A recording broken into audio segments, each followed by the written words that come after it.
Selamat petang, salam sejahtera. Terima kasih karena bersama dengan saya di Nazilin Unity Channel. Petang ini saya nak sampaikan kepada anda semua satu lagi kemenangan besar terhadap Datuk Seri Anwar Ibrahim selepas belum sampai sebulan jadi Perdana Menteri.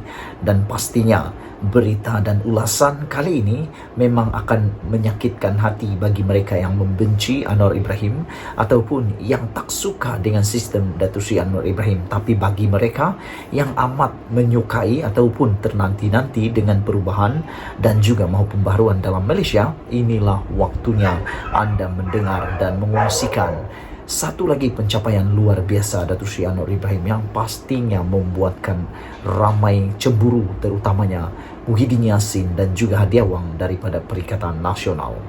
Hari ini saudara-saudara, satu warkah ulasan yang luar biasa untuk anda semua. Tapi bantu dulu saya untuk menyebarkan konten ini dan juga untuk menekan butang subscribe untuk mendapatkan isu-isu terkini dan pendedahan-pendedahan terkini daripada channel saya ini. Terima kasih semua. Baiklah, pada petang ini satu ulasan yang memang luar biasa, menang buat Anwar Ibrahim, Republika Anwar, negarawan pembaharu yang telah lama dinanti-nantikan.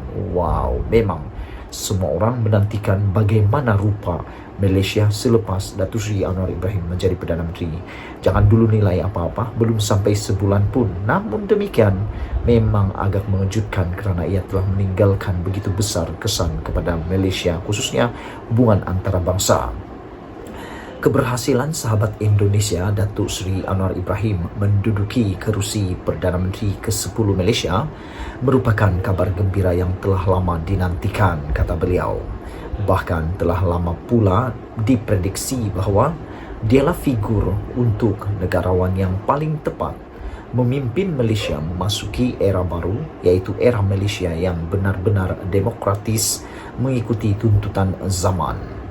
Kemenangan Anwar Ibrahim yang direstui oleh Raja yang di-Pertuan Agong Al-Sultan Abdullah untuk membentuk pemerintahan baru itu sekaligus juga menjanjikan akan hadirnya paradigma baru dalam perpolitikan Malaysia dan multiras dan multiculture itu, iaitu cara pandang yang lebih modernis dan Islamik sesuai nilai-nilai luhur ajaran Islam yang adil terhadap semua pihak dan menjadi rahmat bagi semua rakyat Malaysia dan umat manusia, bahkan menjadi acuan lil almin dalam politik dunia baru tentang falsafah rahmatan Islam yang diperkaya dengan balutan budaya Melayu.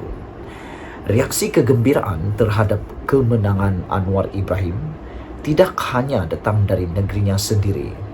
Indonesia melalui Presiden Joko Widodo merupakan negara tetangga yang cepat menyampaikan ucapan selamat dan berharap agar pemerintahan baru di Malaysia akan meningkatkan hubungan persahabatan di segala bidang dengan Indonesia.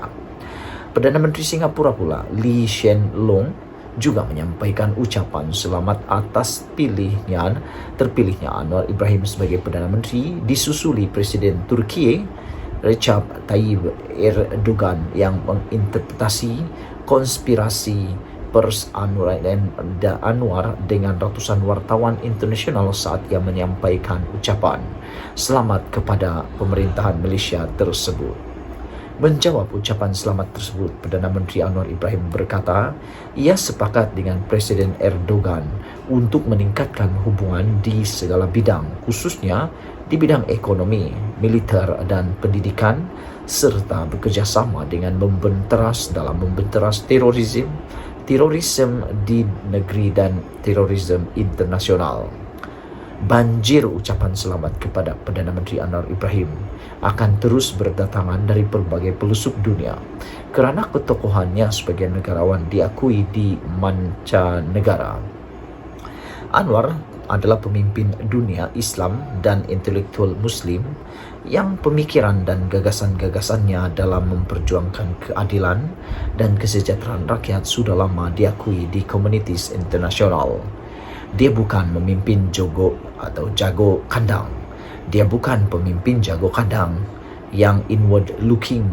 Dia adalah pemimpin pejuang berwawasan global yang diakui di banyak negara. sekalipun harus menunggu 24 tahun sebelum menduduki posisinya saat ini.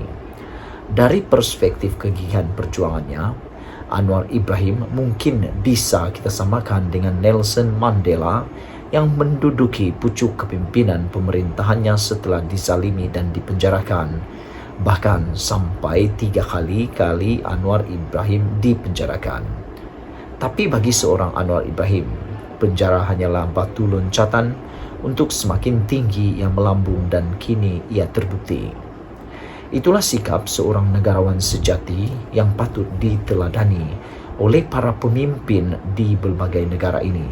Semakin digencat, semakin kuat ia berdiri dan meneruskan perjuangannya demi apa yang diyakini sebagai kebenaran yang harus diterjemahkan ke dalam langkah-langkah politiknya untuk kemaslahatan rakyat. Tak banyak pemimpin mempunyai karakter negarawan pejuang seperti Anwar. Bahkan jarang pula ditemukan di dunia Islam. Kalau 10 tahun lalu, dunia Islam melihat Presiden Erdogan sebagai sosok pemimpin pemberani, kemenangan Anwar Ibrahim kini mengalihkan pandangan dunia ke Malaysia. Di sana telah muncul Anwar Ibrahim yang diharapkan bukan saja sebagai Perdana Menteri Malaysia yang akan semakin mengakrabkan kesahabatan dengan berbagai negara, tetapi juga sebagai pemimpin dunia Islam yang bisa dijadikan acuan dalam memperjuangkan nilai-nilai agama tentang keadilan sosial, perhatian terhadap kaum terabaikan serta perlawanan terhadap perselingkuhan antara politik dan hukum. Bahkan kemenangannya telah pula merobak tradisi politik Malaysia yang sebelum ini didikte oleh SIM Slabim kekuasaan serta monopoli Petronas politik yang selalu menghalangi langkahnya menuju tampuk kekuasaan eksekutif. Yang juga menarik dari leadership style Anwar Ibrahim adalah dia bukanlah pemimpin yang mempunyai stigma negatif terhadap negara-negara barat. Meskipun dia sendiri adalah seorang Muslim yang taat, paham Al-Quran, pandai berbahasa Arab dan fasih berbahasa Inggeris. Kerana memang sejatinya, Anwar yang saya anggap sebagai mentor politik serta negarawan sejati itu merupakan a rare perfect blend dari intelektualisme Islam, figur pemimpin Melayu yang kokoh pendiriannya serta negarawan yang lengkap pengetahuan, pengalaman serta soft skill politiknya. Sejak 1987 saat pertama kali berkenalan dengan Anwar Ibrahim, memang seorang leader dan guru politik yang wawasannya bagaikan sumur yang tak pernah kering. Naiknya Anwar Ibrahim ke pucuk pimpinan pemerintahan di Malaysia juga membawa harapan bahawa negarawan ini dapat menawarkan nilai-nilai Islam dan kearifan budaya Melayu sebagai satu opsi solusi untuk mengatasi berbagai masalah di dunia atau di Malaysia. Saudara-saudara sekalian, maka sidang parlimen pada 19 Disember nanti akan merupakan pertarungan yang cukup sengit bagi Perdana Menteri Anwar Ibrahim dan Pakatan Harapan yang perlu merangkul 5 koalisi lainnya untuk memuluskan langkahnya ke hadapan. Sumber dari Republika.com, Anwar Ibrahim, negarawan pembaharu yang telah lama dinantikan. Sekian dulu untuk kali ini. Jangan lupa tinggalkan komen anda, tekan butang subscribe. Ini berita dari luar negara yang memuji, memenangkan Anwar Ibrahim. Bye-bye.